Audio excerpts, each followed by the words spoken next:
1934 Nazi ജർമ്മനിയിൽ ന്യൂറംബർഗിൽ, അതായത് ജൂതന്മാരും ആര്യന്മാരും തമ്മിലുള്ള വിവാഹത്തെ നിരോധിച്ചുകൊണ്ടുള്ള ഹിറ്റ്ലറുടെ കിരാത നിയമം, വംശഹത്യയ്ക്ക് വേണ്ടിയിട്ടും വംശീയ മഹിമ പറഞ്ഞുകൊണ്ട് ജനങ്ങളെ ഒറ്റപ്പെടുത്തി ഒരു വംശത്തെ തന്നെ അങ്ങേയറ്റം നീചമായ രീതിയിൽ ഉന്മൂലനം ചെയ്യാനുള്ള പദ്ധതിയുടെ ഭാഗമായി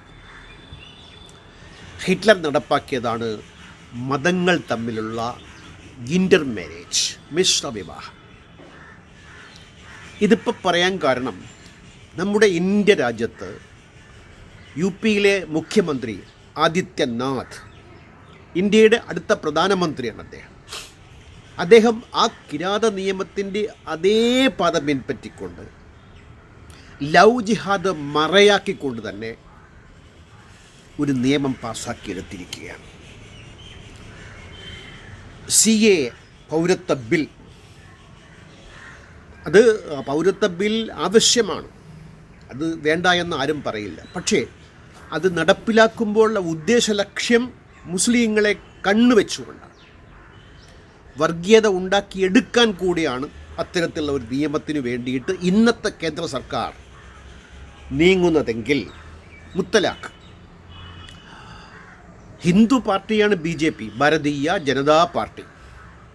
ഹിന്ദു സ്ത്രീകൾ എന്തെല്ലാം അവഗണനകൾ. ഇന്ത്യയിലെ കുഗ്രാമങ്ങളിൽ ചെന്നു കഴിഞ്ഞാൽ കിലോമീറ്ററുകളോളം വെള്ളത്തിനു വേണ്ടി കുടവും കൊണ്ടുപോകുന്ന, 3 നേരത്തെ അന്നം പോലുമില്ലാത്ത എത്രയോ സ്ത്രീകൾ ഏതു ദരിദ്ര രാജ്യത്തും അങ്ങേയറ്റം പാർശ്വവൽക്കരിക്കപ്പെട്ടു. അങ്ങേയറ്റം ദയനീയതയിൽ കഴിയുന്നവരാണ് സ്ത്രീകളെങ്കിൽ ആ സ്ത്രീകളോടൊന്നും യാതൊരു മമതയുമില്ല. അവരുടെ മാനസിക ചിത്രത്തിൽ ആ സ്ത്രീകൾ വരികയേയില്ല.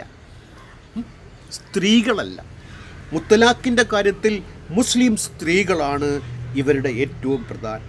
മുസ്ലിം സ്ത്രീകളോട് BJP-യുടെ പ്രേമം എന്തെന്നില്ലാത്ത വിവരണോതീതമായ രീതിയിൽ ഒരു വിഭാഗം ആളുകൾ, 12% വരുന്ന മുസ്ലിങ്ങളിലെ 6% വരുന്ന ആളുകളുടെ ഉന്നമനത്തിന് വേണ്ടി ആണോ? ഇതൊക്കെ ബുദ്ധിയുള്ളവർ വിശ്വസിക്കുകയല്ല.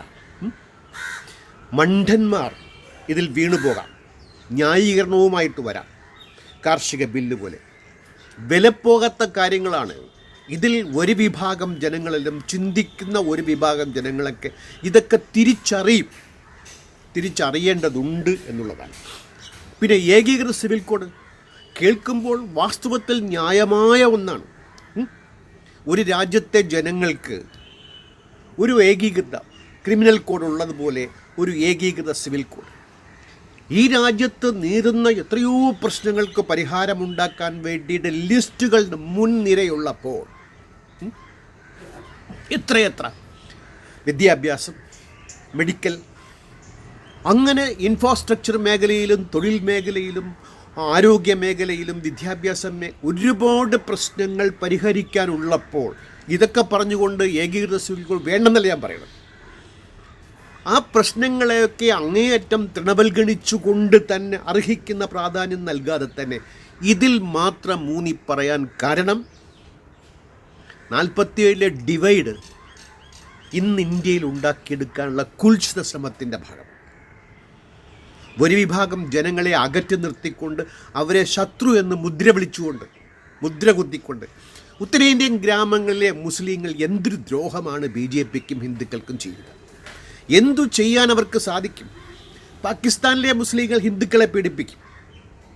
ഭരണവും ഭൂരിപക്ഷവും ഉള്ളതുകൊണ്ട് ന്യൂനപക്ഷങ്ങളായി ഒതുങ്ങിക്കഴിയുന്ന, പേടിച്ച് പേപ്പട്ടിയെ കണ്ട ആളുകളെപ്പോലെ പേടിച്ചു കഴിയുന്ന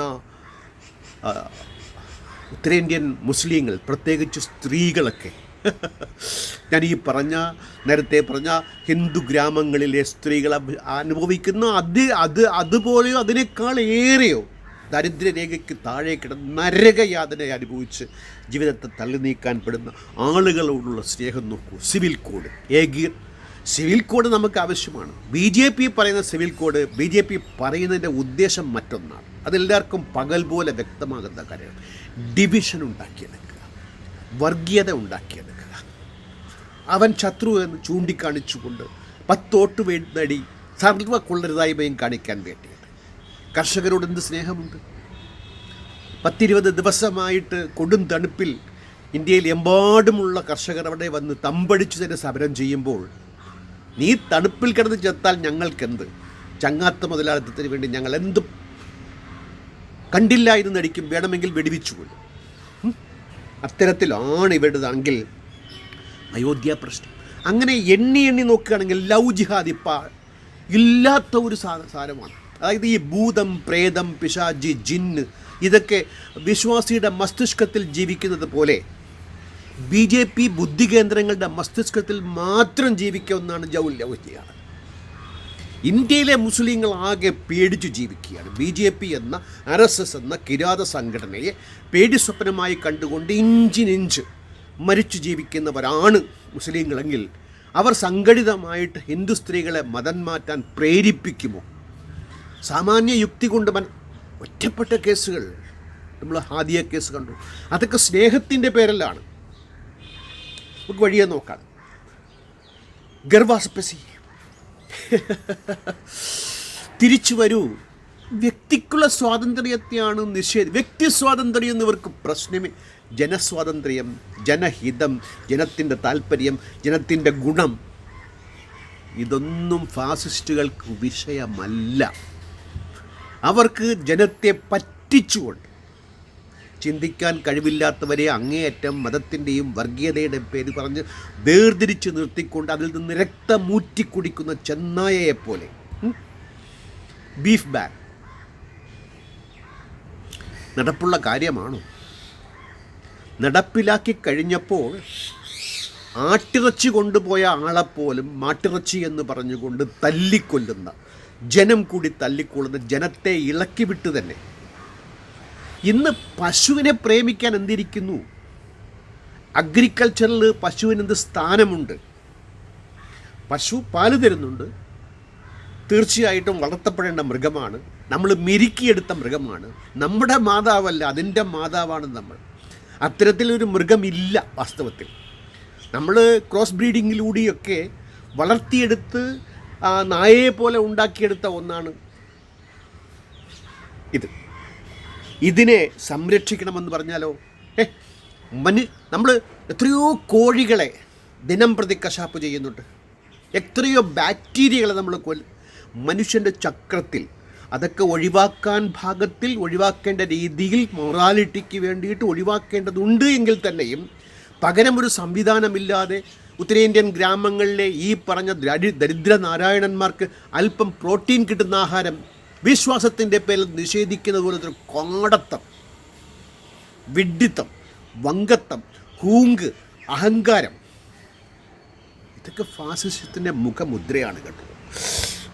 മോറൽ പോലീസിങ്, ഈ ലവ് ജിഹാദിൻ്റെ പേരിൽ പല ഭാഗത്തും മോറൽ പോലീസിങ്ങിൻ്റെ കൂട്ടം നമ്മൾ കിസ് ഓഫ് ലവിൽ കണ്ടതാണ്. മറൈൻ ഡ്രൈവിൽ ഇവിടുത്തെ ഹിന്ദുത്വ പ്രവൃത്തികൾ അഴിഞ്ഞാട്ടത്തിൻ്റെ രീതി എന്താണ്? ലവ് കിസ് ഓഫ് ലവിൻ്റെ കിസ് ചെയ്യാനാണോ?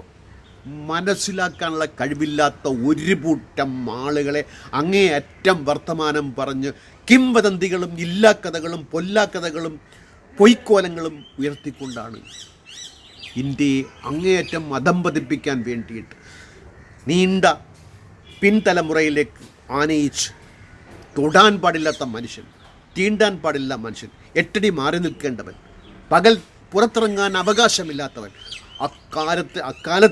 അക്കാടൻ കാലത്തേക്ക് കൊണ്ടുപോകാനുള്ള, അതുപോലെ ഘാപ്പ് പഞ്ചായത്ത്, ഇത്തരത്തിലുള്ള ആളുകൾ കൂടിയിട്ട്, അതായത് ഇന്ത്യൻ ജുഡീഷ്യറി ജുഡീഷ്യറിയെക്കുറിച്ച് പറയാതിരിക്കാൻ തൽക്കാലം ഭേദം എങ്കിൽ തന്നെയും ഒരു ആശ്രിത കേന്ദ്രമായി കാണാവുന്ന ഒരു സ്വപ്നമാണ്. സ്വപ്നത്തിനപ്പുറം ഉണ്ടോ എന്ന് ചോദിച്ചാൽ ഈ ഇടയ്ക്ക് മൈത്രേയൻ കുറേ കാര്യങ്ങൾ പറഞ്ഞു ജുഡീഷ്യറിയായി ബന്ധപ്പെട്ട്. അത് കേൾക്കുമ്പോൾ ഉള്ള വിശ്വാസം, ഇതം പര്യന്തമുള്ള സമീപകാല വർത്തമാനം കേൾക്കുമ്പോൾ ജുഡീഷ്യറിയോടുള്ള ജുഡീഷ്യറി കാവ്യവൽക്കരിക്കപ്പെടുന്ന രീതിയിലേക്ക് മാറുകയാണെന്ന് സംശയിക്കത്തക്ക രീതിയിലാണ് കാര്യങ്ങൾ പോകുന്നതെങ്കിൽ എന്തു പറയാനാണ് ഇന്ത്യയെക്കുറിച്ച്?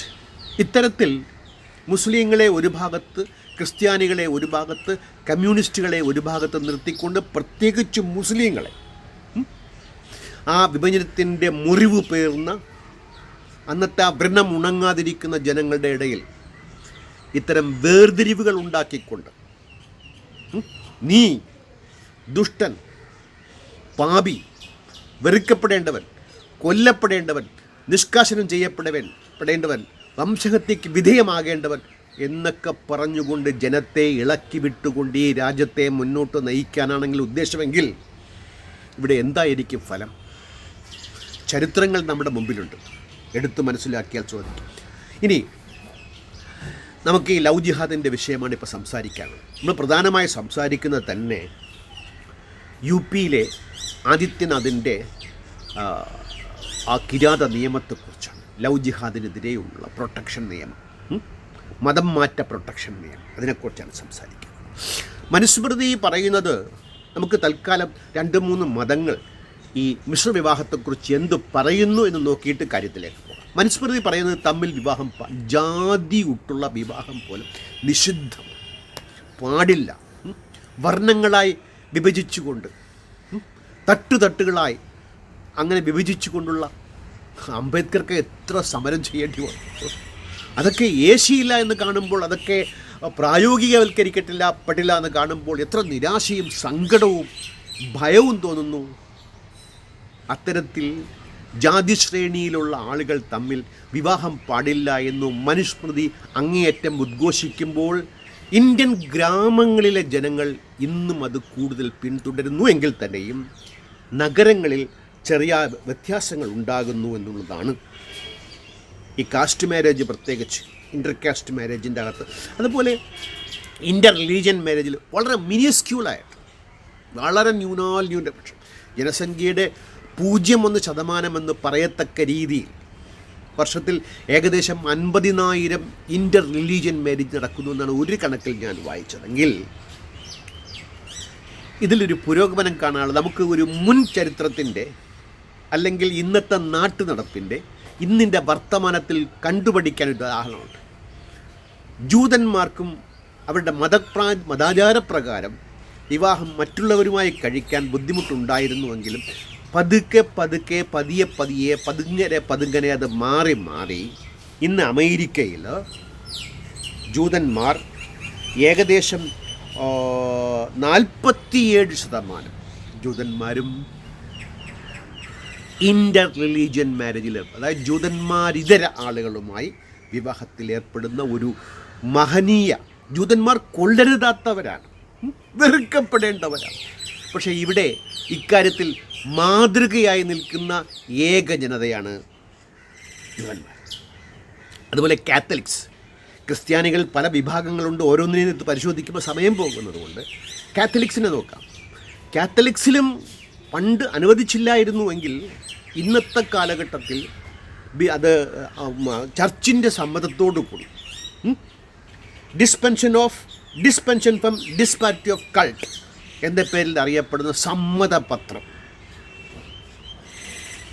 ക്രിസ്ത്യാനികളിലെ കാത്തലിക് വിഭാഗം കൊടുക്കാൻ തയ്യാറായിട്ടുണ്ട് എങ്കിൽ തന്നെയും കേരളത്തിലെ ക്രിസ്തീയ വിഭാഗവും ലവ് ജിഹാദ് എന്ന ഉമ്മാക്കിയിൽ പല രാഷ്ട്രീയ നേട്ടങ്ങളും ഉണ്ടാക്കാനായിട്ട് ശ്രമിക്കുന്നു. ഇനി മുസ്ലിംസിൻ്റെ കാര്യം എടുത്തു നോക്കുകയാണെങ്കിൽ, മുസ്ലിം പുരുഷന്മാർ മറ്റു മതങ്ങളിലെ സ്ത്രീകളെ വിവാഹം കഴിക്കുന്നത് വിലക്കില്ല. എങ്ങനെ? മുസ്ലിം പുരുഷന്മാർ മറ്റു മതങ്ങളിലെ സ്ത്രീകളെ വിവാഹം കഴിക്കാൻ വിലക്കില്ല. എത്ര ഉദാത്തവും സമുദായ സ്നേഹപരവുമായ നിലപാടാണ്. ചതിയുണ്ട് കേട്ടോ അതിൽ. അങ്ങനെ വിവാഹം കഴിച്ചു കൊണ്ടുവരുന്നവളെ മുസ്ലിം മതത്തിൽ ചേർത്തിരിക്കണം എന്നുള്ളതാണ്. ലവ് ജിഹാദ് തത്വത്തിലുണ്ട്, പക്ഷെ പ്രായോഗികവൽക്കരിക്കാൻ പറ്റില്ല. ഒരു രാജ്യത്ത് കൂടിയിരുന്ന് ആലോചിച്ച് 50 ചെറുപ്പക്കാരെ മറ്റു മതസ്ഥരുടെ ഇടയ്ക്ക് ഇറക്കി വിട്ട് അവർ മറ്റു മതങ്ങളിലെ സ്ത്രീകളെ ലവ് ചെയ്തു. ജിഹാദിലേക്ക് കൊണ്ടുവരുന്നതൊക്കെ ആലോചിച്ചാൽ തല ഇതുപോലെ വങ്കത്തരവും വിഡ്ഢിത്തരവും വേറെ ഇല്ലെന്നേ. മതം അങ്ങനെ പറയുന്നുണ്ട്. മതം പറയുന്നതൊക്കെ ഇപ്പം ആരാണ് അനുസരിക്കുന്നത്? ഞാനിപ്പം ഒരു സീരിയസ് ചെയ്തുകൊണ്ടിരിക്കുകയാണ്. ഇസ്ലാം ഒരു അപ്രായോഗിക മതം. ഓരോ കാര്യങ്ങളെടുത്ത് പരിശോധിച്ചാൽ മനുഷ്യ ജീവിതത്തിൽ അന്നേ ദിനാദിനം വരുന്ന കാര്യങ്ങളിലൊക്കെ അപ്രായോഗികമായ നിയമങ്ങൾ അടിച്ചേൽപ്പിക്കുമ്പോൾ മനുഷ്യനിതൊക്കെ ചവറ്റുകുട്ടയിലിട്ടുകൊണ്ട് അവൻ ജീവിച്ചു തീർക്കും. അവൻ അങ്ങനെ പറ്റൂ, അതേ സാധിക്കുന്നുള്ളൂ എന്നുള്ളതാണ്. പിന്നെ മുസ്ലിം സ്ത്രീകളോ? മുസ്ലിം സ്ത്രീകൾക്ക് ഈ മുസ്ലിം പുരുഷന്മാർക്ക് കൊടുത്ത അവകാശവും നിഷേധിക്കപ്പെടുകയാണ്. വിവാഹം കഴിക്കുന്ന പുരുഷൻ മതത്തിലേക്ക് വരാൻ തയ്യാറായാൽ പോലും നീ അങ്ങനെ വിവാഹം കഴിക്കണ്ട എന്നാണ് മുസ്ലിം മതവും ഉദ്ഘോഷിക്കുന്നത്. വിവാഹമെന്ന് പറഞ്ഞു കഴിഞ്ഞാൽ അത് പ്രേമമെന്ന് കഴിഞ്ഞാൽ മനസ്സുകൾ, നമ്മൾ എത്രയോ പ്രേമകഥകൾ കണ്ടിട്ടുണ്ട്. ചില പ്രേമങ്ങളൊക്കെ അങ്ങേയറ്റം ഉദാത്തവും അങ്ങേയറ്റം എന്താ പറയുക, മനസ്സിനെ പിടിച്ചുലയ്ക്കുന്നതുമായിരിക്കും. പ്രേമിച്ചിട്ടുള്ളവർ ഒരുപാട് പേരുണ്ട്. ഞാൻ പ്രേമിച്ചിട്ടുണ്ട്, പ്രേമവിരഹം അനുഭവിച്ചിട്ടുണ്ട്. ആ വിരഹം വല്ലാത്ത വിരഹമാണ്, വേദനയാണ്. അങ്ങനെ വരുമ്പോൾ അതിനകത്ത് ജാതി, മതം, സാമ്പത്തികം, പ്രാദേശികം, ഭാഷ ഇതൊന്നും ഒരു പ്രശ്നമാകില്ലെന്നേ. മനസ്സിണങ്ങിക്കഴിഞ്ഞാൽ മനുഷ്യർ സാപ്പിയൻസ് തമ്മിൽ സ്നേഹിക്കും, പ്രേമിക്കും. ഇതിനെ ലവ് ജിഹാദ് എന്ന് അധിക്ഷേപിച്ചാലോ? ഈ മാനസിക മനുഷ്യ ചോദനയെ മനസ്സിലാക്കാൻ കഴിവില്ലാത്ത വിഡ്ഢികളുടെ പുലമ്പലാണ്. ഇനി മിക്കവാറും എല്ലാ മതങ്ങളിലും ഇങ്ങനെ പ്രേമവിവാഹം നടക്കുകയാണെങ്കിൽ ആൺമേൽക്കോയ്മ സമൂഹമായതുകൊണ്ട് പുരുഷന്മാരുടെ മതത്തിലേക്ക് സ്ത്രീകൾ ചേർക്കപ്പെടുകയാണ് പതിവ്. അത് ഒരു മതത്തിൻ്റെയും പ്രത്യേകതയല്ല. പക്ഷേ ഇസ്ലാം മതത്തിൽ എൻ്റെ അനുഭവത്തിൽ പറയുകയാണെങ്കിൽ അങ്ങനെ വിവാഹം കഴിച്ചിട്ടുള്ളവരൊക്കെ തന്നെ ന്യൂനപക്ഷമായ, അതായത് ഈ വിവാഹം നടക്കുന്നത് തന്നെ മിനിസ്ക്യൂലാണെങ്കിൽ അതിൽ മിനിസ്ക്യൂലാണ് സ്ത്രീക്ക് അവളുടെ മതം പിന്തുടരാനുള്ള അവകാശം അനുവദിച്ചു കൊടുക്കേണ്ടതല്ല, സ്വയമുള്ളതാണ്. പക്ഷേ നിഷേധിക്കപ്പെടുന്നു, ചിലർ അനുവദിച്ചു കൊടുക്കുന്നു. അങ്ങനെ മുസ്ലിമാണ് സ്നേഹിക്കുന്നതെങ്കിൽ നമ്മൾ ഹാദിയ കേസിൽ കണ്ടതാണ്. അത് വളരെ വിവാദമായതാണല്ലോ. ഇനി മുസ്ലിം സ്ത്രീ ആണ് ഹിന്ദു പുരുഷനെ പ്രേമിക്കുന്നതെങ്കിലോ അവിടെയും ഇത് തന്നെ സംഭവിക്കും. ഇനി മുസ്ലിം പുരുഷനാണ് ഹിന്ദു സ്ത്രീയെ പ്രേമിക്കുന്നതെങ്കിൽ ഈ കിരാത നിയമം വലയിട്ട് വരിഞ്ഞ് മുറുക്കി നൽകപ്പെടുന്ന ശിക്ഷ ഞാൻ പിന്നീട് പറയാം. എന്നേ വരെ ഒരു രാജ്യവും കാണാത്ത പണ്ട് 34 നാസി ജർമ്മനി കൊണ്ടുവന്ന ആ നിയമത്തെ, ആ കാടൻ നിയമത്തെ, ജനാധിപത്യ വിരുദ്ധമായ, ശാസ്ത്രവിരുദ്ധമായ, മാനവവിരുദ്ധമായ, ആ സ്നേഹവിരുദ്ധമായ ആ നിയമത്തെ ഇപ്പോൾ ഒരു മുസ്ലിം ചെറുപ്പക്കാരൻ തൻ്റെ ഗ്രാമത്തിലുള്ള ഒരു ഹിന്ദു സ്ത്രീയെ പ്രേമിച്ചു കഴിഞ്ഞാൽ അവനെ തുറുങ്കിലടയ്ക്കുന്ന, ഇനി യോഗി ആദിത്യനാഥ് പ്രധാനമന്ത്രിയായാൽ അങ്ങനെ സ്നേഹിക്കുന്നവരെ തൂക്കിക്കൊല്ലാൻ വിധിച്ചാൽ പോലും അതിശയപ്പെടാനില്ല. അത്ര കിരോധമായ മനസ്സിൻ്റെ, നികൃഷ്ട മനസ്സിൻ്റെ ഉടമകളാണ് ഫാസിസ്റ്റ് ശക്തികളെങ്കിൽ രാജ്യത്ത് അഭിമാനക്കൊലയും നടക്കുന്നുണ്ട്. ഇൻ്റർകാസ്റ്റ് മാരേജോ ഇൻ്റർലീജിയൻ മാരേജോ നടന്നു കഴിഞ്ഞാൽ കുടുംബാംഗങ്ങൾ തന്നെ ബന്ധപ്പെട്ടവരെ വരിഞ്ഞു മുറുക്കി കെട്ടി പെട്രോൾ ഒഴിച്ച് കത്തിച്ചു കളയുന്ന ദുരഭിമാനക്കൊലകൾ എത്രയോ. മനുഷ്യ മനസ്സിൽ മതമുണ്ടാക്കിയെടുത്ത ഈർഷ്യ, വേർതിരിവ്, അന്യനെന്നുള്ള ആ കാഴ്ചപ്പാട്. എന്നിട്ട് പറയും മതങ്ങളൊക്കെ ഉദാത്തമാണ്, എല്ലാ മതങ്ങളും ഒരൊറ്റ ദൈവത്തിലേക്കാണ് ചെന്ന് ഊന്നി മുട്ടി രാജ്യത്ത് സുഭിക്ഷത ഉണ്ടാക്കാൻ നിൽക്കുന്നു എന്ന്. എവിടെ ഇനി ഈ രാജ്യത്ത് അങ്ങനെ പ്രേമിക്കുന്നവർക്ക് അതിനുള്ള അവസരം നൽകുന്ന, വിവാഹം കഴിക്കുക, 2 വ്യക്തികൾ തമ്മിൽ, വ്യക്തികളാണ് ഈ മതങ്ങളൊന്നും ഫാസിസ്റ്റ് ശക്തികളൊന്നും തന്നെ വ്യക്തിക്ക് പ്രാധാന്യമേ നൽകിയിട്ടില്ല. അത് ഗ്രൂപ്പിലെ അംഗമാണ്, ഗോത്രത്തിലെ അടിമയാണവൻ. അങ്ങനെ കണ്ടുകൊണ്ട് അതിന് വ്യത്യസ്തമായി ഇന്ത്യ വിഭാവനം ചെയ്ത സ്പെഷ്യൽ മാരേജ് ആക്ട്, എത്രയോ കുഴപ്പങ്ങൾ അതിനകത്തുണ്ട്. 30 ദിവസത്തെ നോട്ടീസ് നൽകണം, നോട്ടീസ് പതിക്കണം. താമസിക്കുന്ന പഞ്ചായത്തിലോ ഗ്രാമത്തിലോ അല്ലെങ്കിൽ രജിസ്റ്റർ ഓഫീസിൽ തന്നെ ആയിരിക്കണം അതെന്ന് പറയുമ്പോൾ എതിർക്കുന്നവരായിരിക്കുമല്ലോ കുടുംബക്കാർ. അങ്ങനെ വിശാലമായി പ്രേമിച്ചു കഴിഞ്ഞാൽ സ്വീകരിക്കുന്ന എത്ര കുടുംബം ഇന്ത്യക്കകത്തുണ്ട്, കേരളത്തിനകത്തുണ്ട്, വിരൽ എണ്ണിക്കളയാണ്.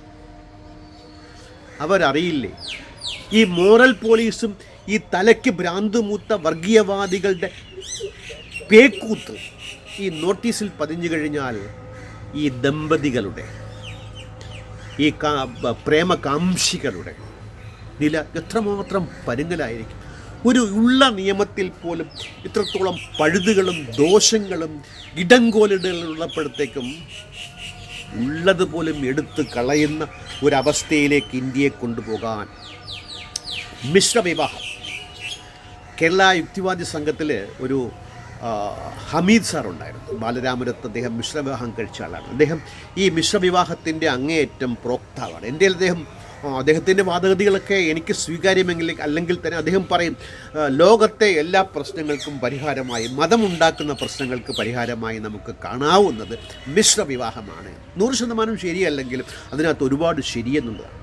അതായത് മനുഷ്യൻ പ്രത്യേകം കൾട്ടുകളായി തിരിഞ്ഞതുകൊണ്ട് സങ്കര DNA ഉണ്ടാക്കാനായിട്ട് എത്രയോ രീതിയിൽ ഇങ്ങനെ വാട്ടർ ടൈറ്റ് കമ്പാർട്ട്മെൻറ്റായി കഴിയുമ്പോൾ രോഗവ്യാപ്തികൾ, പാരമ്പര്യ രോഗങ്ങൾ ഇതൊക്കെ വരാനുള്ള സാധ്യത കൂടുതലാണ്. മനുഷ്യർ തമ്മിൽ ഇടകലർന്നുകൊണ്ട് അങ്ങോട്ടും ഇങ്ങോട്ടും പ്രാദേശികമായി തന്നെ കൊടുക്കൽ വാങ്ങലുകളും DNA ബന്ധങ്ങളും ഉണ്ടായിക്കഴിഞ്ഞാൽ ഒരുപാട് രോഗങ്ങൾക്ക് മുക്തി കിട്ടും. മറ്റു പല പ്രത്യേകതകളും അതിനകത്തുണ്ടാകുമെന്നിരിക്കെ മിശ്രവിവാഹം പ്രോത്സാഹിപ്പിക്കപ്പെടേണ്ടത് മാത്രമല്ല നിയമം മൂലം അനുകൂലിക്കപ്പെടേണ്ടതുമാണെങ്കിൽ നോക്കൂ, ഇവിടെ ഹിന്ദുക്കൾക്ക് വേണ്ടി, ജനങ്ങൾക്ക് വേണ്ടി ഞങ്ങൾ നിൽക്കുന്നു എന്ന് പറഞ്ഞുകൊണ്ട് ജനങ്ങളെ വിഡ്ഢികളാക്കിക്കൊണ്ട്, പറ്റിച്ചുകൊണ്ട്, കൊള്ളയടിച്ചുകൊണ്ട് ഉള്ള ആനുകൂല്യത്തവരെ എടുത്തു കളയുന്ന കിരാത നിയമങ്ങൾ. അലഹാബാദ് ഹൈക്കോടതിയിൽ ഒരു കേസ് വന്നു. പ്രിയാൻഷി എന്ന് പറയുന്ന പേരിലാണ് അത് അറിയപ്പെടുന്നത്. ഒരു മുസ്ലിം കൺവെർട്ട് ടു ഹിന്ദുയിസം, അതായത് ഒരു പെണ്ണ് ഹിന്ദു പുരുഷനെ വിവാഹം കഴിച്ചു. അവൾ ഹിന്ദു മതത്തിലേക്ക് കൺവെർട്ട് ചെയ്യപ്പെട്ടു. മാതാക്കൾ സമ്മതിക്കുമോ? അത് എത്ര ഉത്കൃഷ്ടവും ശ്രേഷ്ഠവുമായ മതമാണ്. അതിൽ നിന്ന് ഈ കിരാത മതത്തിലേക്ക് കാഫിരി അവർ കേസ് കൊടുത്തു. ഇവർ ദമ്പതികൾ സംരക്ഷണത്തിന് വേണ്ടി കേസ് കൊടുത്തു. കോടതി സംരക്ഷണം കൊടുത്തില്ല. ഇത്തരം വിവാഹം വേണ്ട എന്നാണ് കോടതി പറയുന്നത്, അല്ലെങ്കിൽ ഈ കൺവേർഷൻ വേണമെന്നാണ് പറയുന്നത്. ഇതിൻ്റെ ചുവട് പിടിച്ചുകൊണ്ടാണ്, അതായത് ഫാസിസ്റ്റ് ശക്തികൾ ഒരു നിയമമോ ഒരു നടപടിയോ എടുക്കുമ്പോൾ വളരെ സുചിന്തിതമായി തന്നെ അത് എങ്ങനെ മനഃപൂർവ്വം ജനങ്ങളെ പറ്റിച്ചുകൊണ്ട് ന്യായീകരിക്കത്തക്ക രീതിയിൽ ന്യായീകരണ തൊഴിലാളികൾക്ക് ലീഫ്ലെറ്റ് വിളമ്പിക്കൊണ്ടാണ്. നമ്മൾ കർഷക ബില്ലിൽ കണ്ടതാണത്. ഏതെല്ലാം ഭാഗത്തു നിന്ന് എന്തെല്ലാം ന്യായീകരണങ്ങളുണ്ട്. സ്വതന്ത്ര ചിന്തകർ എന്ന് അവകാശപ്പെടുന്ന ആളുകളിൽ നിന്ന് വരെ നമ്മളെ വേദനിപ്പിക്കത്തക്ക രീതിയിൽ വന്നില്ലേ?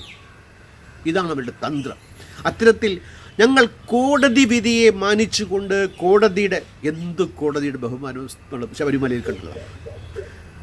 അവൻ്റെ സൗകര്യത്തിന് വേണ്ടി പറയുന്നതാണ്. കണ്ടവനെ മച്ചമ്പി എന്നോ എന്തിന് തന്തെ എന്ന് വിളിക്കാൻ പോലും മടിയില്ലാത്തതാണ് മതങ്ങളും ഫാസിസ്റ്റുകളും. അതാണ് അവർ മറയാക്കിക്കൊണ്ട്, അതായത് ഈ നിയമം മതം മാറ്റ വിവാഹത്തിലൂടെ നടക്കാൻ സാധ്യമല്ല എന്നാണ് ഉത്കൃഷ്ടമായി പറയുന്നത്, അടിവരയിട്ട് പറയുന്നത്, ആണയിട്ട് പറയുന്നത്. ഉരുക്ക് മുഷ്ടി ഉപയോഗിച്ച് ഞങ്ങൾ തടയുമെന്നാണ് നിയമം പറയുന്നത്. മതം മാറ്റത്തിലൂടെ വിവാഹത്തിലൂടെ മതം മാറ്റം അസാധ്യമാണ്, ജാമ്യമില്ല. ഒരു പുരുഷൻ ഒരു സ്ത്രീയെ ലവ് ചെയ്ത് പാട്രിയാർക്കൽ മനോഭാവം പേരുന്നത് കൊണ്ട് അവളെ തൻ്റെ മതത്തിലേക്ക്, അതൊക്കെ മുസ്ലിങ്ങൾക്കേ ബാധകമുള്ളൂ കേട്ടോ. മുസ്ലിം പുരുഷൻ ഹിന്ദു, അത് പിന്നീട് നമുക്ക് നോക്കാം. ഒരു മുസ്ലിം പുരുഷൻ ഒരു ഹിന്ദു സ്ത്രീയെ പ്രേമിച്ച് വിവാഹം കഴിച്ചു കഴിഞ്ഞാൽ സ്വമേധയാ അവർ വിവാഹിതരാകുമ്പോൾ പാട്രിയാർക്കിയലിൻ്റെ നിയമപ്രകാരം തന്നെ അവിടെ മതത്തിന് പ്രധാന സ്ഥാനമൊന്നുമില്ല കേട്ടോ. ആൺമേൽക്കോയ്മ, അതാണ് ഏറ്റവും പ്രധാനമായി നിൽക്കുന്നത്. മതത്തെപ്പോലെ തന്നെ പിടിമുറുക്കുന്ന ഒന്നാണല്ലോ ഈ പാട്രിയാർക്കി, ആൺമേൽക്കോയ്മ. അതിൻ്റെ ഭാഗമായി അവൻ്റെ മതം സ്വീകരിക്കുകയാണെങ്കിൽ അവന് 5 വർഷം ജയിലിൽ പോകേണ്ടി വരും. എത്രത്തോളം പ്രേമബന്ധങ്ങളെയും സ്നേഹബന്ധങ്ങളെയും വരിഞ്ഞു മുറുക്കി കൊല്ലാക്കൊല ചെയ്യുന്നു. 15,000 രൂപ പിഴയുമുണ്ട് കേട്ടോ. ഇതിൽ രസമെന്തെന്ന് വെച്ചാൽ, അതായത് സർക്കാർ ഒരു കേസ് ഒരു വ്യക്തിയുടെ മുകളിൽ ചുമത്തുമ്പോൾ ചുമത്തപ്പെട്ട കുറ്റത്തിന് തെളിവ് കണ്ടെത്തേണ്ടതും ആ ബാധ്യത പ്രോസിക്യൂഷനാണ്. ഇവിടെ പ്രോസിക്യൂഷനെ സമർത്ഥമായി ഒഴിവാക്കിക്കൊണ്ട് കുറ്റാരോപിതന് തെളിവുകൾ ഹാജരാക്കാൻ വേണ്ടിയുള്ള ബാധ്യത നൽകുമ്പോൾ, അതായത് ഏതെല്ലാം രീതിയിൽ നിയമത്തിൻ്റെ ഒരു പഴുത് ഉപയോഗിച്ച് പോലും നീയൊക്കെ പ്രേമിക്കേണ്ടടാ, നീയൊക്കെ അങ്ങനെ കൺവെർട്ട് ചെയ്യേണ്ടടാ, ഞങ്ങൾ തീരുമാനിക്കാൻ നീയൊക്കെ എന്തു ചെയ്യണം, അതുപോലെ ചെയ്താൽ മതി എന്നുള്ള ധാർഷ്ട്യമാണ്, അഹങ്കാരമാണ്, കൂങ്കാണ്. ഇനി ഇതൊരു ഷെഡ്യൂൾ കാസ്റ്റ് ഷെഡ്യൂൾ ട്രൈബിലെ പെണ്ണിനെ മുസ്ലിം ചെറുക്കൻ വിവാഹം കഴിച്ചു കഴിഞ്ഞാൽ 10 വർഷം വരെ തടവും. അതായത് പ്രേമത്തിൽ കൂടി വിവാഹം നടന്ന് മതം മാറ്റം സംഭവിച്ചു കഴിഞ്ഞാൽ ആ പയ്യൻ 10 വർഷം, അതായത് 30 വയസ്സുള്ള ഒരു പുരുഷനാണെങ്കിൽ അവൻ്റെ നല്ല കാലയളവ് 10 വർഷം തടവിലേക്ക് പോകണം. 25,000 രൂപയും ഇന്ത്യൻ ഗ്രാമീണനായ മുസൽമാൻ കെട്ടിവെക്കേണ്ടി വരും എന്നാണ്. ഇനി മതം മാറ്റാൻ ഉദ്ദേശിച്ചാണ് കല്യാണമെങ്കിൽ അതാണ് ലവ് ജിഹാദ്. ആ കല്യാണം അങ്ങ് റദ്ദ് ചെയ്യും. ഇതൊക്കെ ആര് തീരുമാനിക്കും ഇങ്ങനെയാണെന്നൊക്കെ? അതായത് കുട്ടിയുടെ മാതാവും പിതാവും പോലീസും പഞ്ചായത്തൊക്കെ കൂടി തീരുമാനിക്കും. എത്ര നന്നായിട്ട് നോക്കി, വിവാഹം റദ്ദാകും നിയമപ്രകാരം. ഇപ്പം നിയമത്തിൻ്റെ പരിരക്ഷയുണ്ട്. 2 വ്യക്തികൾ തമ്മിൽ സ്നേഹിച്ച് വിവാഹം കഴിച്ചു കഴിഞ്ഞാൽ അവർ ഇഷ്ടപ്പെടുന്ന മതത്തെ പിൻപറ്റാനുള്ള സ്വാതന്ത്ര്യം ഇന്ത്യൻ ഭരണകൂടം നൽകുമ്പോൾ ഭരണകൂടദത്തമായ ഈ അവകാശത്തെ, വ്യക്തി സ്വാതന്ത്ര്യത്തെയാണ് കവർന്നെടുക്കുന്നത്. ആർട്ടിക്കിൾ 14, ആർട്ടിക്കിൾ 15 രണ്ടും പറയുന്നത് എന്താണ്? മതം പ്രകാരം വിവേചനം പാടില്ല. വ്യക്തിപരമായി മതത്തെ തിരഞ്ഞെടുക്കാനുള്ള അവകാശം പൗരനുണ്ട്, അത് പൗരിയാണെങ്കിലും. അതാണ് മതം മാറ്റം ഉദ്ദേശിച്ചാണെങ്കിൽ. ഈ ഉദ്ദേശത്തെ ആര് തെളിയിക്കും? ഇല്ലാത്ത ലവ് ജിഹാദ് എന്ന ഈ ഉമ്മാക്കി ഉണ്ടാക്കിക്കൊണ്ട് നാട് നീളെ വീമ്പിളക്കുന്ന ഇവരുടെ കൂട്ടം, ഇവരുടെ പണിയാളുകൾ, ഇവരുടെ പോലീസ്, ഇവരുടെ കിങ്കരന്മാർ, ഇവരുടെ പഞ്ചായത്ത്, അവരാണിത് അവരാണ് തെളിയിക്കുക. ചുരുക്കി പറഞ്ഞാൽ മുസ്ലിങ്ങൾക്ക് ഹിന്ദു പെൺകുട്ടികളെ വിവാഹം കഴിക്കാൻ ഒക്കത്തില്ല എന്ന് വളരെ ശക്തമായി. ഇനി പ്രേമമല്ല, എന്തു കുന്ത്രണ്ടമായാലും ശരി, നീയൊക്കെ അതൊക്കെ ചെയ്യണ്ടേ, ഞങ്ങൾ പറയാം എന്തൊക്കെ ചെയ്യണം, അത് നീയൊക്കെ ചെയ്താൽ മതി എന്നുള്ളതാണ്. ഇനി മതം മാറാൻ ഉദ്ദേശമുണ്ടെങ്കിൽ ആനുകൂല്യമൊക്കെ നൽകുന്നുണ്ട് കേട്ടോ. സുന്ദര വാഗ്ദാനങ്ങൾ, കർഷക ബില്ല് പോലെ, MSP നിൽക്കും, ഇത് മണ്ടികൾ എടുത്ത് കളയില്ല, വഴിക്ക് എന്ന അംബാനിയും അദാനിയും ഒക്കെ വരും കേട്ടോ. ശർക്കരയിൽ പൊതിഞ്ഞ് കൊടുക്കുന്ന വിഷഗുളിക, ക്യാൻസറസ് വിഷഗുളികകളാണ്. മജിസ്ട്രേറ്റിൻ്റെ മുമ്പിൽ 2 മാസത്തിന് മുമ്പ് നോട്ടീസ് നൽകണം. എങ്ങനെയാ? ശബരിമലയിൽ സ്ത്രീ പ്രവേശനത്തിന് വേണ്ടി അനുവദിച്ച കോടതി പിന്നീട് വന്ന പരിഗണനയിൽ എങ്ങനെ കളർ മാറിയെന്നുള്ളത്, വെള്ളയിൽ നിന്ന് കാവിയിലേക്ക് എങ്ങനെ കളർ മാറിയെന്ന് കണ്ടതാണ്. ഇന്ത്യയിലെ മജിസ്ട്രേറ്റന്മാരെക്കുറിച്ച് മൈത്രേയൻ പറഞ്ഞ കാര്യം എനിക്ക് ഓർമ്മ അറിയാണ്. അദ്ദേഹം പറഞ്ഞ വാക്കുകൾ ഞാനിവിടെ ഉച്ചരിക്കുന്നില്ല, കോടതി എനിക്ക് പേടിയാണ്, അകത്തുപോയി കിടക്കാൻ എൻ്റെ ആരോഗ്യം അനുവദിക്കുകയല്ല. അതുകൊണ്ട് the proposed law is clearly against the fundamental right to adopt any religion as enshrined in our constitution. ഞാൻ നേരത്തെ പറഞ്ഞ 14-15 തന്നെയാണ്. ഈ ലവ് ജിഹാദിൻ്റെ ഈ നിയമം ഇരുതല വാളാണ്. ഒന്ന്, മുസ്ലിങ്ങളെ അങ്ങേയറ്റം പേടിപ്പിക്കുക, പീഡിപ്പിക്കുക, സമ്മർദ്ദത്തിലാക്കുക, വിവാഹത്തിൽ നിന്ന് പിന്തിരിപ്പിക്കുക, സ്നേഹത്തിൽ നിന്ന് പിന്തിരിപ്പിക്കുക എന്നതാണെങ്കിൽ അതിലുപരി മറ്റൊരു കാര്യമുണ്ട്. ഹിന്ദു സ്ത്രീയെ വരുതിയിൽ നിർത്തുക എന്നുള്ളത് ഹിന്ദു വിരുദ്ധവുമാണ്. ഒരു ഹിന്ദു സ്ത്രീക്ക് ഒരു മുസ്ലിം പുരുഷനെ അവിടെ മുസ്ലിം അപ്രസക്തമായി പോകും, സ്നേഹമുണ്ടെങ്കിൽ പ്രേമിക്കണമെങ്കിൽ പിതാവ്, മാതാവ്, സഹോദരൻ, സഹോദരി, കുടുംബ ബന്ധങ്ങൾ, ഇതിനെയൊക്കെ വകവയ്ക്കാതെയാണ് പ്രേമത്തിലേക്ക് പോകുന്നത്.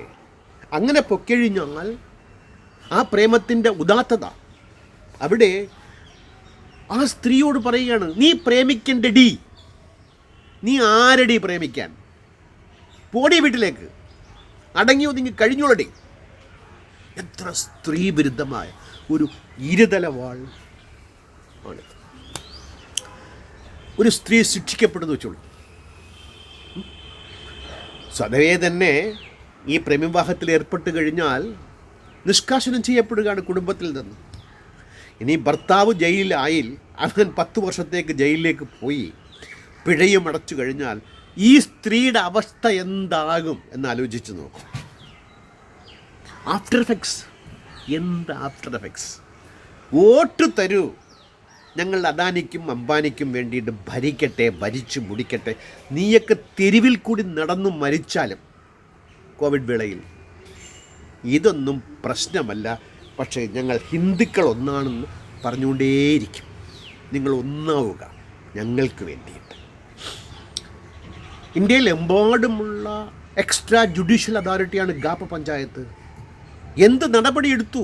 ഇവിടെ ഗാപ്പ് പഞ്ചായത്തിനെ പിൻവാതിൽ കൂടി ഉറപ്പിക്കുകയാണ്.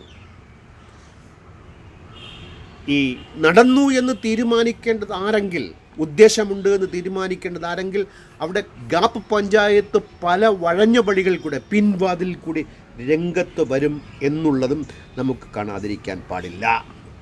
നമ്മുടെ നിയമനിർമ്മാണ വേളയിൽ വാസ്തവത്തിൽ ഞാൻ പഠിക്കാൻ ആഗ്രഹിക്കുന്ന സംഭവ വികാസങ്ങളെ അങ്ങേയറ്റം സുസൂക്ഷ്മം വീക്ഷിക്കാൻ ആഗ്രഹിക്കുന്ന ഒന്നാണ് നമ്മുടെ ഭരണഘടനയുടെ ഡ്രാഫ്റ്റിംഗ് കമ്മിറ്റിയുടെ ചർച്ചകളും തീരുമാനങ്ങളും. ഡോക്ടർ അരുൺകുമാറിൻ്റെ പ്രഭാഷണം കേട്ടപ്പോൾ എനിക്ക് തോന്നിയതാണ്, ഉത്കൃഷ്ടവും ഉദാത്തവും ജനഹിതം ഉൾക്കൊണ്ടുകൊണ്ടുള്ള ഉദാത്തമായ മഹത്വവൽക്കരിക്കപ്പെട്ട അവരുടെ ഡ്രാഫ്റ്റായിരുന്നു അത്. അതിൽ especially the women members fundamental റൈറ്റ്സിൻ്റെ ആ ഒരു വേളയിലാണ് രാജ്കുമാരി അമർ കൗർ, ഹൻസ ജിവ്രാജ് മെഹ്ത ഇവർ പറഞ്ഞത് ആൻറ്റി കൺവേർഷൻ ലോ അല്ല, ഇവർ പറഞ്ഞത് gender faith marriage fundamental right ആക്കണം. അതായത് inter caste inter faith marriage മനുഷ്യനെ ഫണ്ടമെൻ്റൽ റൈറ്റ് ഭരണകൂട ഒത്താശയോടുകൂടി ശാസ്ത്രം സാഹിത്യം ഇതൊക്കെ പ്രചരിപ്പിക്കാൻ 51AH പറയുന്നത് പോലെ ഫണ്ടമെൻ്റൽ റൈറ്റ് ആക്കണമെന്ന് വാദിച്ച ആളുകളുടെ പിന്മുറയാണ് ഇന്ന് ആ പാർലമെൻറ്റ് മന്ദിരത്തിലിരുന്നു കൊണ്ടും അസംബ്ലികളിലിരുന്നു കൊണ്ടും ഇത്രയും കിരാതമായ വെടിവെച്ചു കൊല്ലുന്ന വിദ്വാൻമാരുടെ പച്ചയ്ക്ക് സ്നേഹം പറയുന്നവനെ അടുത്തു നിർത്തി ചതിയിലൂടെ വഞ്ചനയിലൂടെ കത്തികുത്തിയിറക്കുന്ന ഇത്തരം നിയമങ്ങൾ ഇപ്പം തന്നെ 8 സംസ്ഥാനങ്ങളിൽ BJP ഭരിക്കുന്ന സംസ്ഥാനങ്ങളിൽ നിലവിലുണ്ട്. പക്ഷേ ആ സംസ്ഥാനങ്ങളിൽ നിന്നൊക്കെ വിഭിന്നമായി UP നിയമത്തിൽ ഒരുപാട് കിരാതമായ വകുപ്പുകൾ എഴുതി ചേർത്തിട്ടുണ്ട് എന്നുള്ളതാണ്. ഇനി ആർക്കൊക്കെ ഈ വിവാഹത്തിനെതിരെ പരാതി കൊടുക്കാം? രക്തബന്ധത്തിലുള്ളവർ, എടുത്തു വളർത്തിയവർ. നോക്കൂ, അതായത് വിവാഹബന്ധത്തിൽ ഏർപ്പെട്ട് കഴിഞ്ഞാൽ കുടുംബത്തിൽ എടുത്തു വളർത്തപ്പെട്ടൊരു അന്യനാണല്ലോ, അവൻ വേണമെങ്കിലും ബാക്കിയുള്ളവർ എതിർക്കുകയാണെങ്കിലും അവന് വേണമെങ്കിലും ഇതിനെതിരെ നിയമ നടപടിക്ക് പോകാം. അതായത് ഞാൻ നേരത്തെ പറഞ്ഞല്ലോ, ഒരു പഴുതും അനുവദിക്കരുത്. എടാ നീ സ്നേഹിക്കരുത്, എടി പോടി വീട്ടിനകത്ത്. ഇതാണതിൻ്റെ ഏറ്റവും, അതായത് ചുരുക്കി പറയുകയാണെങ്കിൽ പൊതുവേ ഒരു ഇൻ്റർ കാസ്റ്റോ ഇൻ്റർ റിലീജിയനോ മാരേജ് ഉണ്ടായിക്കഴിഞ്ഞാൽ സമൂഹം അങ്ങേയറ്റം ഭ്രഷ്ട് കൽപ്പിച്ച് നിൽക്കുമ്പോൾ അവരുടെ ദയാകടാക്ഷത്തിന് മുമ്പിൽ ഇട്ടുകൊടുത്തുകൊണ്ട് നിയമമെന്ന വലയിട്ട് മുറുക്കി അവരെ കൊല്ലാക്കൊല ചെയ്യുന്ന ഒരു നിയമമാണിതെങ്കിൽ MP-യിലും മധ്യപ്രദേശിലും ഒഡീഷയിലും ഇത് 1 വർഷത്തെ ആണെങ്കിൽ ഇവിടെ 5 വർഷമായിട്ടാണ് നമ്മുടെ അടുത്ത പ്രധാനമന്ത്രി ഇതിനെ ഉയർത്തി മാതൃകാപരമായിട്ട് ഹിന്ദുത്വം എങ്ങോട്ട് പോകണമെന്ന് നമുക്ക് കാണിച്ചു തന്ന് നമ്മെ അങ്ങേറ്റം ഭീതിയിലും ഉത്കണ്ഠയിലും ആക്കിക്കൊണ്ട് തന്നെ section 12 of the UP law is amusing. The burden of proof എന്ന് നേരത്തെ പറഞ്ഞതാണ്. ബർഡൻ ഓഫ് പ്രൂഫ് അത് കുറ്റാരോപിതനാണ്. ഇപ്പം ഒരു പുരുഷൻ, ഒരു മുസ്ലിം പുരുഷൻ ഒരു ഹിന്ദു സ്ത്രീ വിവാഹം കഴിച്ചു. അപ്പോൾ അതിൽ ജിഹാദില്ല എന്ന് തെളിയിക്കേണ്ടത് അവനാണ്. തെളിയിക്കാൻ സാധ്യമല്ല, കാരണം പല പിടിമുറുക്കമുണ്ട്. മാത്രമല്ല അവളോടൊന്നും ചോദിക്കുകയല്ല, കക്ഷിയാണ്. അവളോടൊന്ന് ചോദിക്കാൻ അവൾക്ക് എന്തറിയാം? അവൾ അറിയാതെയല്ലേ ഈ അന്യ പുരുഷനെ നിഷേധിക്കപ്പെടേണ്ടവൻ, വിച്ഛേദിക്കപ്പെടേണ്ടവൻ, ഭ്രഷ്ട് കൽപ്പിക്കപ്പെടേണ്ടവൻ, തൊട്ടുകൂടാത്തവൻ, തീണ്ടിക്കൂടാത്തവൻ, രാജ്യദ്രോഹി. അവനെ സ്നേഹിക്കുന്നവളോട് എന്ത് ന്യായമാണ് നമുക്ക് ചോദിക്കാനുള്ളത്? Police stop interfaith marriage in Lucknow despite couples family and consent. നോക്കൂ, ലക്നൗവിൽ ഒരുപാട് അറസ്റ്റുകൾ സംഭവിച്ചു കഴിഞ്ഞു കേട്ടോ. അറസ്റ്റ് ചെയ്യാൻ ആദിത്യനാഥിന് ആരെയൊക്കെ അറസ്റ്റ് ചെയ്യും? ആരെയൊക്കെയാണ്? അതായത് ഇദ്ദേഹത്തിൻ്റെ മേൽനോട്ടത്തിൽ നടക്കുന്ന സർക്കാർ ആശുപത്രിയിൽ ഓക്സിജൻ തീർന്നപ്പോൾ സ്വന്തം പാക്കറ്റിൽ നിന്ന് കാശ് മുടക്കി ഓക്സിജൻ വാങ്ങിച്ചു കൊടുത്ത ഡോക്ടറുടെ പേര് മുസ്ലിമായി പോയി. കിടക്കട ജയിലിലേക്ക് അറസ്റ്റ് ചെയ്യും. അങ്ങനെ ഇൻ്റർഫെയ്ത്ത് മാരേജ് ചെയ്ത കപ്പിളിനെ കുടുംബത്തിൻ്റെ സമ്മതമുണ്ടായിട്ടിൽ പോലും അറസ്റ്റ് ചെയ്യും. അതായത് കുടുംബത്തിലെ എല്ലാ അംഗങ്ങളും, 2 കുടുംബത്തിലെയും അംഗങ്ങൾ ഏതെങ്കിലും വിദ്യാഭ്യാസമുള്ള കുടുംബമായിരിക്കാം, അവർ സമ്മതിച്ചിട്ട് പോലും സമൂഹം, അതായത് ഒരു കുടുംബമാണ്, 2 വ്യക്തികൾ മാത്രമല്ല, അതിന് ചുറ്റും നിൽക്കുന്നവർ അതായത് നിങ്ങളൊക്കെ എന്ത് ചെയ്യണമെന്ന് ഞങ്ങൾ തീരുമാനിക്കാം, നിങ്ങളങ്ങ് തീരുമാനിക്കണ്ട.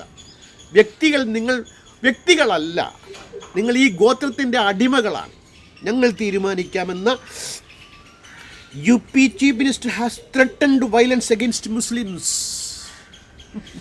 പരസ്യമായിട്ട് ആദിത്യനാഥ് എന്ന അടുത്ത പ്രധാനമന്ത്രിയാകുന്ന മുഖ്യമന്ത്രി മുസ്ലിങ്ങളുടെ ഇടയിൽ മുസ്ലിങ്ങൾക്കെതിരെ വയലൻസ് ഉണ്ടാക്കുമെന്ന് പരസ്യമായി പ്രഖ്യാപിക്കുന്ന ഒരു തമാശ കൂടി പറഞ്ഞു നിർത്താം. ഇത് legalisation of criminalisation of love, അതായത് കുറ്റകൃത്യത്തെ നിയമപരമാക്കി മാറ്റുന്നു. ഇദ്ദേഹം കുറേ ദിവസങ്ങൾക്ക് മുമ്പ് SITയെ നിയമിച്ചു ഈ ലവ് ജിഹാദിനെ കുറിച്ച് പഠിക്കാനായിട്ട്. അവർ നെഗറ്റീവ് റിപ്പോർട്ടാണ് അങ്ങനെ ഒന്നും ഇല്ല. ആദിത്യനാഥേ യോഗി വര്യന്മാരാണ് കേട്ടോ, കവിവസ്ത്രധാരിയായിട്ട് എത്ര ഉത്കൃഷ്ടമായിട്ട് തന്നെ എല്ലാം ത്യജിച്ചുള്ള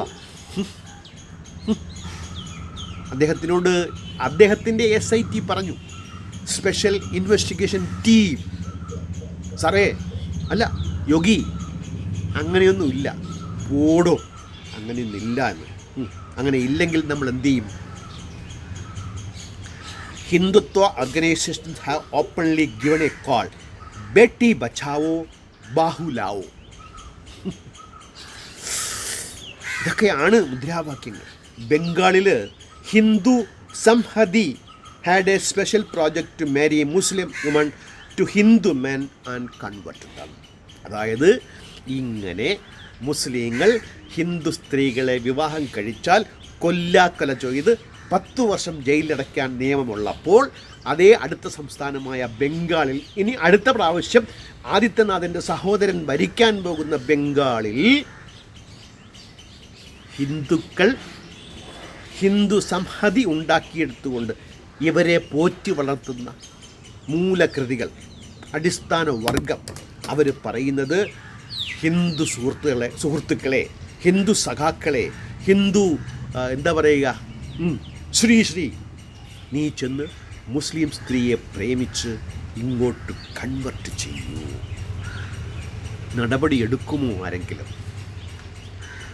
ചുരുക്കി പറയുകയാണെങ്കിൽ ഇവിടെ വ്യക്തിയില്ല, മതസ്വാതന്ത്ര്യമില്ല, സ്നേഹത്തിന് വിലയില്ല, ഫണ്ടമെൻ്റൽ റൈറ്റ്സ് എടുത്ത് കളയുന്നു, കർഷകനെ തെരുവിലെറിയുന്നു.